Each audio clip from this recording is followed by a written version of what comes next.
Welcome back to Ferris Sports Update. Time to check in with Bulldog Soccer. With us, head coach Greg Henson. Coach, welcome to the show. Thanks for having me. Obviously, your team now advancing on to the GLIAC semifinals. Got a big win here in the opening round of the conference tournament against Northwood on Sunday.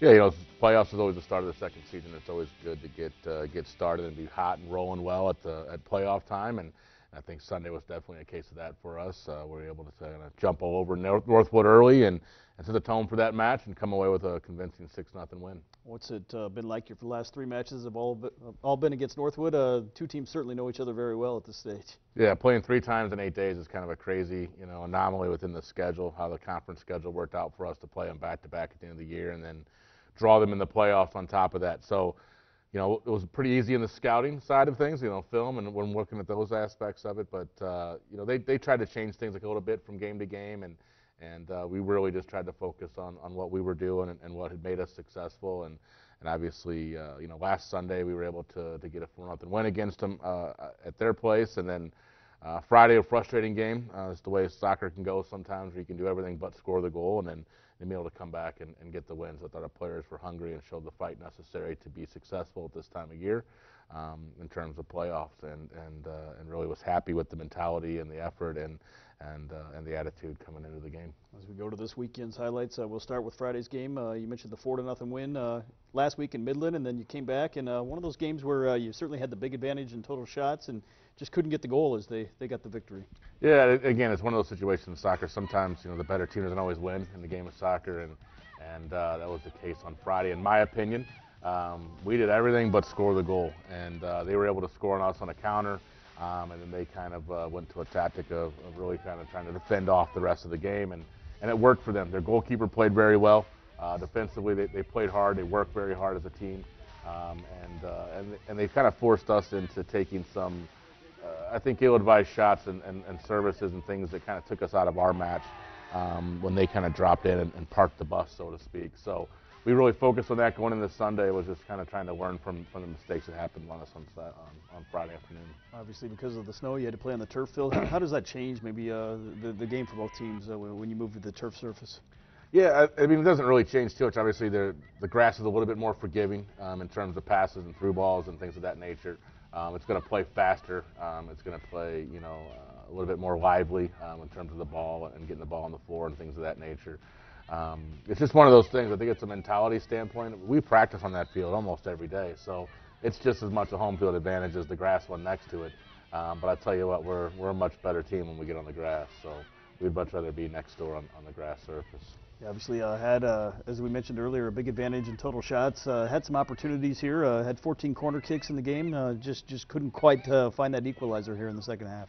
Yeah, like I said, and credit to Northwood. They kind of had a game plan, and especially in the second half, they really kind of fine-tuned it where they were going to defend in a certain way and drop in and allow us to shoot from distance and allow us to serve balls in from wide areas. And unfortunately, that's not our strength, and we settled for that rather than continuing to attack them in 1v1 situations to look to get in behind with combination play. So that really kind of was a negative for us on Friday, and led us to a 1-0 loss. So 1-0 the final on Friday, but you knew you had a chance to play them again. Quick turnaround time as you drew them in the quarterfinal round on Sunday, and would have been a quick turnaround time regardless of who the opponent was. But knowing it was Northwood again, maybe what was the focus going into Sunday?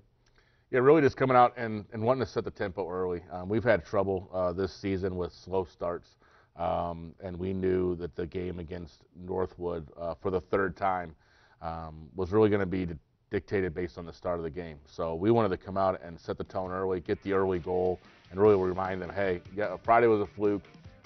Sunday's result a week ago is really what's going to happen to you here today. Because one of those teams, Northwood's one of those teams, the longer you allow them to stay in the game, their belief just continues to grow, and they play stronger and harder and harder. So, getting the early goal from Maddie Dickens, her first career goal here off the free kick, a little fortunate, but we'll take it anyway. It can go in the back of the net, especially after Friday's result. And I think from there we really just kind of continued to play on the front foot.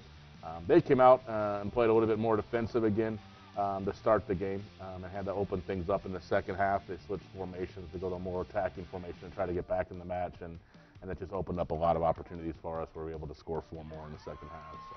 Here, a late goal in the end of the first half gives you a 2-0 lead going into halftime, and always good to get that second goal and have that 2-goal advantage. Exactly, and especially, again, after having 14 corners, which is kind of an impressive stat, and scoring on 0 of them. It was nice, even though it was kind of a ball bouncing around the box there, it was still nice to score off that corner and get rewarded for that and jump on the loose ball, something we were not able to do on Friday. So it was good to see us, fix that and kind of check that one off, that we got that taken care of. What was the discussion at halftime, having that 2-goal advantage? We're still in a conversation of trying to get, qualify for an at-large bid as well, and so the players understand that Friday's result is kind of a blemish on our record, and so we wanted to go out and really make a statement to the Raiders that, hey, Friday's a fluke. We played them 3 times in 8 days. We beat them handily twice, so we wanted to go out and continue to score goals and really put the game away. You able to do that, 4 goals here in the second half. Got another strong performance in net as well from Allison Chesterfield that made the save she had to here in this contest. Yeah, and that's one of those situations. She didn't have a lot to do, but when she was called upon, she made the save that were necessary. That's what good goalkeepers do, and sometimes it can be tougher, I think, in these games than it is in a situation when you're kind of getting shelled and you're facing a lot of action. It's the games in which you're only seeing the ball once or twice, and you're called upon to make a game-saving tackle or a game-saving save that really is a testament to good goalkeepers.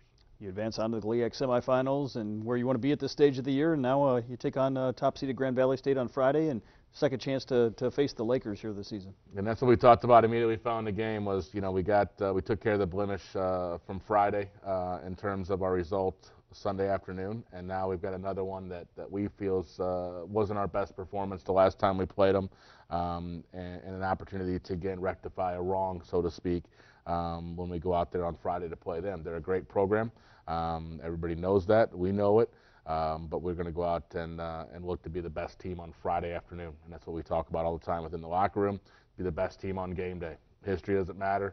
What happened last time we played them doesn't matter. It's just this 90 minutes, and we're going to go out and look to be the best team for 90 minutes on Friday. What's it mean for your team and certainly your seniors to have another opportunity to play here in postseason play?